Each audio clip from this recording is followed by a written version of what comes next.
Esa es mi identificación. Fiscal del estado de este circuito. Léala. Sí, señora, la veo. Entonces explique por qué me están deteniendo y pidiéndome identificación mientras camino hacia mi auto. Yo no la reconocí, señora. Construidos sobre el mar. Las luces azules ni siquiera están encendidas. Y eso es lo que lo hace sentir peor. Sin sirena, sin emergencia. Solo 2 patrullas al ralentí en el borde del estacionamiento de un juzgado, con los faros bañando el concreto como si fuera un foco. Una mujer sale por una entrada lateral con una carpeta de cuero bajo el brazo. Va vestida como alguien que ha pasado el día entero en tribunales. Traje oscuro, tacones bajos, el cabello recogido con esa precisión que solo se aprende cuando tu trabajo consiste en mantener la compostura bajo presión. No está corriendo, no se está escondiendo. Y aún así, antes de que pueda dar 10 pasos, alguien le grita: «Señora, oiga, alto, necesitamos ver su identificación». Se queda inmóvil medio segundo, como lo hace la gente cuando está midiendo si esto es rutina o una advertencia. Luego se gira, tranquila. «Claro», dice. «¿De qué se trata?». El oficial no responde, solo lo repite: «Identificación, ya». En un minuto, la situación escalará a un enfrentamiento público. En una hora, se convertirá en una llamada telefónica que hará que un supervisor policial se quede en silencio. Y en cuestión de días, se propagará por el departamento como un incendio, porque la persona a la que le pidieron la identificación no era una sospechosa. Era la fiscal del estado, y la policía acababa de buscar pleito con la única oficina que decide qué les sucede cuando cruzan la línea. Si alguna vez te has preguntado qué tan rápido lo rutinario puede convertirse en un error que destruye una carrera, esta es una de esas historias. Antes de seguir, deja un comentario y dime desde dónde estás viendo, porque estos momentos pasan en todas partes y los detalles cambian, pero el patrón no. Ahora, rebobinemos. Es tarde, pero no tarde de medianoche. El juzgado tiene esa atmósfera de después de horas, equipos de limpieza, pasillos fluorescentes, el eco de puertas lejanas cerrándose. Las audiencias del día ya terminaron, pero el edificio sigue tibio con tensión residual. La mujer que sale se llama Danielle Carter. En público, es cuidadosa con su nombre. No lo lleva como una insignia, pero dentro del sistema de justicia, pesa. Es la fiscal del estado, la fiscal principal, elegida o designada para su circuito, según la jurisdicción. La oficina que decide qué casos avanzan, cuáles se reducen, cuáles se desestiman. Es a quien llaman los departamentos de policía cuando quieren que se presenten cargos rápido. Y es de quien hablan en voz baja los abogados defensores cuando creen que un caso se va a poner agresivo. Su trabajo no es caer bien. Su trabajo es ser creíble. Hoy se quedó hasta tarde por una audiencia que se extendió y luego una reunión con el equipo senior sobre un atasco de casos. Ahora va caminando hacia su coche, y las patrullas estacionadas en el lote no son al azar. Son parte de un destacamento. Oficiales asignados a patrulla del juzgado, para disuadir incidentes, vigilar el tráfico después de horas, responder si alguien aparece furioso. En papel, suena inteligente. En la realidad, puede convertirse en su propio pequeño ecosistema. 2 oficiales jóvenes, estacionamiento silencioso, una desconocida caminando sola, y una decisión. El primer oficial, el que grita, es nuevo, no recién salido. Ya pasó la academia, ya pasó el entrenamiento de campo, pero todavía en esa etapa temprana donde la confianza le gana a la experiencia. Ve a una persona saliendo del juzgado después de horas. Piensa, posible intrusión, posible robo, posible amenaza. O quizá, esta es la parte que a la gente no le gusta decir en voz alta, ve a una mujer que no encaja en su idea mental de ¿quién pertenece aquí? Porque no se acerca como te acercas a un ciudadano normal con una pregunta simple. Se acerca como si ya hubiera tomado una decisión.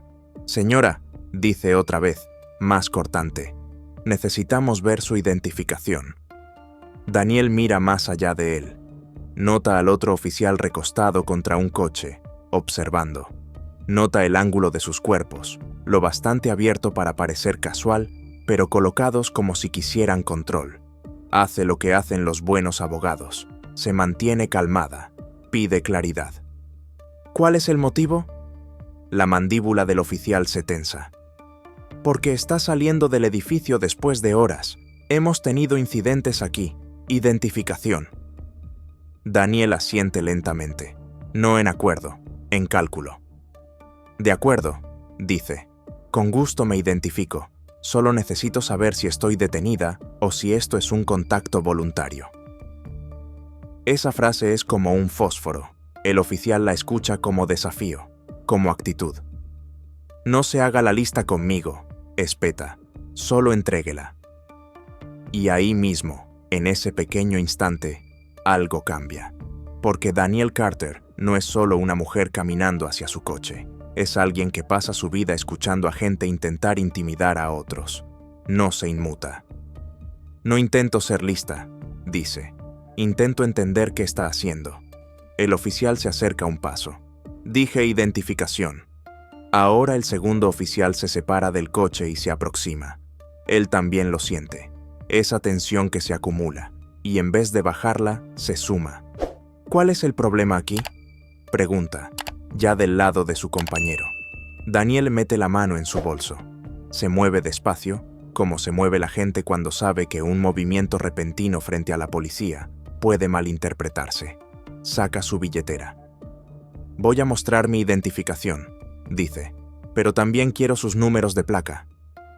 El primer oficial se ríe, no por diversión, con desprecio. No vamos a hacer eso. Daniel abre la billetera y presenta su identificación.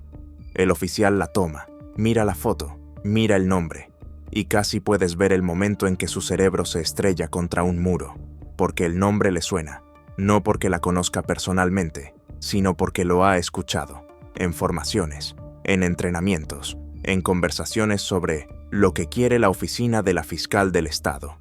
No dice nada al principio, solo se queda mirando, y luego hace algo que lo empeora todo. Le da vuelta a la identificación como si buscara una prueba de que es falsa. ¿De dónde sacó esto?, pregunta. Los ojos de Daniel se entrecierran. Es mi identificación emitida por el gobierno, dice. Devuélvamela. El oficial niega con la cabeza. No, esto no se ve bien. Y ahora Daniel se da cuenta. Esto no es solo una revisión de identificación. Esto es una prueba. Y el oficial ya decidió que no quiere perderla. Aquí es donde la historia deja de ser solo sobre un estacionamiento y pasa a ser sobre una mentalidad. Porque Daniel pudo haber hecho lo que mucha gente hace en momentos así. Ceder, sonreír, disculparse por incomodar al oficial. Pero ha visto demasiado tiempo ese guión, gente obligada a demostrar gratitud por ser tratada con justicia. Así que hace otra cosa. Nombra la realidad. Oficial, dice con serenidad. Usted tiene mi identificación. Ya confirmó mi nombre. Puede llamar a su supervisor si está confundido, pero no va a quedarse con mi identificación y a interrogarme como si yo fuera una sospechosa sin base. La cara del primer oficial se pone roja. Ah, ¿entonces cree que está por encima de la ley? Daniel no levanta la voz. No lo necesita. No, dice. Creo que usted está malinterpretando la ley. El segundo oficial se acerca más. Señora, tiene que relajarse, dice, como si ella fuera la que está escalando. Daniel lo mira fijo. Estoy relajada, dice. También voy tarde y no voy a permitir que me detengan ilegalmente en el estacionamiento de un juzgado. Esa palabra, ilegalmente, cae con fuerza. El primer oficial levanta la radio. Supervisor al lote del juzgado, dice. Tenemos a alguien negándose a cooperar. Negándose a cooperar. Ella ya le entregó su identificación.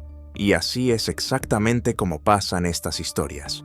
Primero cambia el lenguaje. Luego viene la justificación. Daniel respira hondo. Escuche con atención, dice. Mi nombre es Danielle Carter. Soy la fiscal del estado de este circuito. Puede verificarlo ahora mismo. Silencio. Los ojos del segundo oficial vuelven a la identificación. El primero no da marcha atrás. Sí, y yo soy el gobernador, dice. Se ríe. La expresión de Daniel no cambia. Llame a su supervisor, repite. El primer oficial se inclina. Usted no me dice qué hacer. Y entonces, al fondo, otro empleado del juzgado se queda parado cerca de la entrada. Un funcionario, alguien que la reconoce. Se queda mirando, sin saber si intervenir. Daniel lo ve. Asiente levemente. ¿Puede llamar adentro, por favor?, pregunta. Pida mi oficina. El empleado duda. Luego vuelve a entrar. Esa decisión simple, un testigo yendo a verificar, importará después. Porque en estas situaciones, la verdad no alcanza. Hace falta prueba. El supervisor llega rápido, demasiado rápido. Un sargento de 40 y tantos, ojos cansados, chaleco de patrulla sobre la camisa del uniforme. Se acerca ya molesto, pensando que va a lidiar con alguien ebrio, alguien conflictivo, alguien que simplemente no quiere ser cuestionado. ¿Qué pasa aquí?, pregunta. El novato empieza a hablar de inmediato. Salió del edificio después de horas. No quiso contestar preguntas. Se puso discutidora. Esta identificación parece falsa. El sargento extiende la mano. A ver. Toma la identificación. Mira una vez. Y su cara cambia. No de forma teatral. No caricaturesca.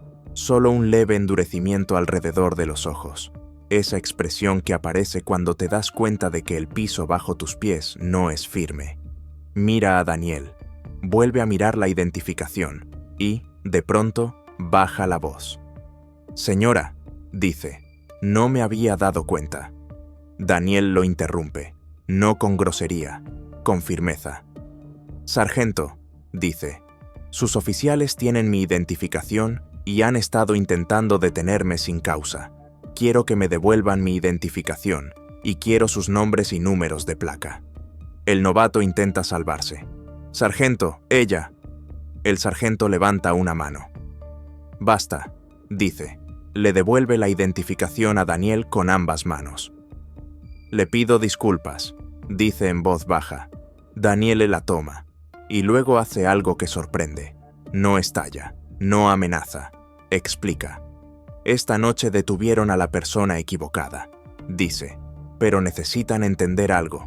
Si así le hablan sus oficiales a alguien como yo, a alguien que ustedes reconocen como importante, ¿cómo creen que le hablan a la gente que no reconocen? La mandíbula del sargento se tensa. Entiendo, dice. Daniel hace una pausa. ¿De verdad? Porque entiendo es lo que se dice cuando se quiere que el momento desaparezca. Daniel no lo va a permitir. Quiero que se preserve el metraje de la bodycam, dice. Todo, desde el inicio. Quiero un informe del incidente y quiero la información de contacto de su superior. Los ojos del novato se abren. Ahí es cuando por fin lo golpea la realidad. El muro con el que chocó no es el cargo de ella. Es la rendición de cuentas. Ahora, si el sistema fuera limpio, la historia terminaría ahí. Error, corrección, disculpa, entrenamiento. Pero los sistemas rara vez son limpios, porque la siguiente pregunta es, ¿cómo explica un departamento de policía esto sin admitir algo peor? ¿Y cómo maneja la fiscal del estado esto sin parecer que usa su posición para vengarse? Esa tensión se vuelve la trama real. A la mañana siguiente, arranca una cadena de correos. No en cámara, no en público. Dentro del departamento, los supervisores piden un resumen. ¿Quién? ¿Cuándo? ¿Por qué? Y entonces el novato escribe su versión. Aquí el lenguaje vuelve a ser un arma. No escribe. Le quité la identificación a la fiscal del estado y la acusé de mentir. Escribe. Hice contacto con una persona saliendo después de horas. La persona se volvió poco cooperativa y discutidora. Escribe. Por preocupaciones de identificación falsificada, solicité un supervisor. En papel, suena razonable, pero la bodycam no coincide con el informe. Y Daniel sabe algo que la mayoría de los ciudadanos no. cuando un informe no coincide con el metraje, alguien está mintiendo. Y si alguien está mintiendo, deja de ser un error, se convierte en mala conducta. Daniel no va a los medios, todavía no. Hace lo que hacen los fiscales, documenta, llama al jefe de policía, no enojada, directa, solicita el metraje, solicita la revisión interna, solicita los registros de entrenamiento de los oficiales, porque si a esos oficiales se les entrenó para hacer esto, el problema es más grande que 2 nombres. Y si no se les entrenó, entonces, ¿por qué se sintieron tan cómodos haciéndolo igual? Esa pregunta da miedo en un departamento. Mientras tanto, dentro del juzgado, la gente habla. Funcionarios, alguaciles, defensores públicos, porque todos vieron algo. 2 oficiales acorralando a una mujer en un estacionamiento, quedándose con su identificación, cuestionándola, y luego el cambio repentino cuando se dieron cuenta de quién era. Ese cambio es lo que se queda con los testigos, el momento en que el respeto llega no porque sea lo correcto, sino porque es estratégico, y una vez que la gente lo nota, es difícil dejar de verlo. Días después, Daniel recibe el metraje. Lo mira sola en su oficina, con la puerta cerrada. En la pantalla, escucha su propia voz manteniéndose controlada. Escucha el tono del oficial afilándose. Escucha la frase que lo cambia todo. ¿De dónde sacó esto? Esa pregunta te dice que el oficial no intentaba identificar, intentaba desacreditar, y por eso el departamento choca contra un muro. Porque el video no solo muestra vergüenza, muestra un tipo de sospecha que no se puede justificar con política. Y cuando la fiscal del estado lo ve, entiende lo que significa. Si ese oficial está dispuesto a hacerle esto a ella, alguien con poder hará algo peor a alguien que no lo tiene. Así que toma una decisión. Solicita formalmente una investigación, no por ella, por la integridad de cada caso en el que ese oficial participe. Porque hay otra consecuencia que la gente olvida. Si la credibilidad de un policía queda comprometida, los fiscales no pueden usarlo igual. Los defensores citarán, contrainterrogarán, alegarán sesgo, deshonestidad, paradas ilegales. Una sola parada mala puede repercutir en decenas de casos. Y Daniel lo sabe. Ahora la historia se convierte en un juego de ajedrez. El sindicato policial se mete. Lo enmarca como un malentendido. Lo quieren en silencio. Advierten sobre sentar un precedente. La oficina de Daniel actúa con cuidado. No quiere parecer que usa la fiscalía como un arma personal. Pero Daniel sabe otra cosa. El silencio también es un precedente. Enseña a los oficiales lo que pueden hacer impunemente. Así que insiste en el proceso. Queja formal. Hallazgos formales. Disciplina formal si corresponde. Y entonces el público se entera. No porque Daniel lo filtre, porque un empleado del juzgado, el funcionario que volvió a entrar, se lo cuenta a alguien. Alguien se lo cuenta a otra persona, y pronto un reportero local llama al departamento. ¿Es cierto que sus oficiales intentaron detener a la fiscal del estado? La pregunta cae como un ladrillo. Ahora el departamento no puede controlar el relato. Sacan un comunicado. Ocurrió una interacción. El asunto está bajo revisión. Pero la bodycam, una vez existe, tiene gravedad. Porque la gente no confía en comunicados, confía en video. Cuando el metraje se hace público, se difunde rápido. No es el video más violento, sin taser, sin arma, pero tiene algo casi igual de poderoso. El sonido de la autoridad usada con descuido. Ese tono que dice, no necesito un motivo. Y luego la reversión brusca cuando se reconoce el poder. La gente lo mira y siente algo. Algunos sienten satisfacción. Por fin, alguien con estatus fue tratado como tratan a otros. Otros sienten rabia, porque la única razón por la que se detuvo fue el cargo. Y otros sienten miedo, porque se dan cuenta de que vivieron ese momento, solo que ellos no tuvieron un supervisor que se disculpara. Ellos tuvieron esposas, o una multa, o una noche en la cárcel. En este punto, Es tentador convertir la historia en un chiste. El policía se metió con la persona equivocada, pero esa no es la lección real. La lección es lo que revela, porque si la fiscal del estado hubiera sido una ciudadana normal, la parada podía haber terminado de cualquier manera, y el informe del oficial habría sonado razonable. Poco cooperativa. Discutidora. Preocupación por la seguridad. Ese lenguaje es una trampa. Así se construye un relato después. Dentro del departamento empieza la disciplina. Al novato lo sacan de la calle. Hay una entrevista de asuntos internos. El oficial insiste en que solo hacía su trabajo. Dice que no sabía quién era. Esa parte incluso podría ser cierta. Pero luego vienen las preguntas. ¿Por qué no verificó? ¿Por qué se quedó con la identificación? ¿Por qué la acusó de ser falsa? ¿Por qué la llamó poco cooperativa cuando cumplió? El oficial no tiene buenas respuestas. Y lo peor no es ni siquiera la parada, es el informe, porque el informe no coincide con el video. Y ahí las consecuencias se vuelven inevitables. Así funciona entre bastidores. Cuando la credibilidad de un oficial se cuestiona, los fiscales tienen que divulgarlo en ciertos casos. Los defensores pueden usarlo, los jueces pueden considerarlo, puede reventar juicios, lo que significa que Daniel ahora tiene una obligación, no personal, profesional, de saber si ese oficial es confiable al declarar, si está dispuesto a torcer la verdad en un informe sobre ella, qué ha escrito sobre gente que nadie conoce. Esa pregunta fuerza una auditoría más profunda. Paradas, registros, arrestos, patrones. Y si aparecen patrones, el departamento no tiene un solo problema. Tiene un problema sistémico. El concejo municipal empieza a hacer preguntas. No porque de repente les importe, porque ahora es público, y lo público significa responsabilidad legal.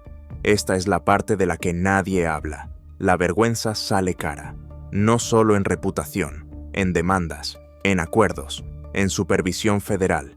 Los departamentos lo saben, así que intentan contenerlo. Prometen entrenamiento, prometen revisar políticas, prometen cumplimiento de bodycam. Pero Daniel no deja que se convierta en un comunicado. Quiere detalles. ¿Qué política justificó quitarle a alguien su identificación y negarse a devolverla? ¿Qué política justificó llamar a un supervisor y afirmar negativa cuando hubo cumplimiento? ¿Qué política justifica escalar el tono sin causa? Y cuando esas preguntas se hacen por escrito, la gente se pone nerviosa, porque las preguntas escritas se vuelven respuestas escritas, y las respuestas escritas se vuelven evidencia. Con el tiempo, el departamento anuncia una conclusión. El oficial violó la política, escaló innecesariamente, escribió un informe inexacto, es disciplinado. Según lo duro que quiera parecer el departamento, esa disciplina va desde suspensión hasta despido. Pero pase lo que pase, ocurre algo más. El oficial se convierte en un testigo problemático. En tribunales, los defensores lo sacarán, cada vez. Y los fiscales, la oficina de Daniel, tendrán que decidir si seguir usándolo. Así que incluso si sigue empleado, su eficacia como oficial queda dañada. Ese es el muro. No se puede deshacer. El papel de Daniel en todo esto es complicado, porque la gente asume que debe sentirse satisfecha, pero la verdad es que siente otra cosa. Cansancio, porque sabe que la única razón por la que esto se convirtió en una historia limpia, con disculpa y disciplina, es porque el sistema reconoció su cargo, y sabe cuántas personas no reciben ese reconocimiento. Una adolescente con sudadera, una madre soltera conduciendo tarde, un hombre saliendo de un turno nocturno, personas que cumplen y aún así quedan etiquetadas como poco cooperativas, personas que hacen una pregunta y les dicen, no se haga la lista conmigo. Daniel no puede procesar cada momento así, pero puede hacer una cosa, puede obligar al sistema a reconocer lo que normalmente oculta. En las semanas posteriores, el departamento actualiza el procedimiento en silencio. Añaden un requisito, explicar el motivo de pedir identificación. Recuerdan a los oficiales, retener la identificación de alguien sin base legal no es una revisión rutinaria.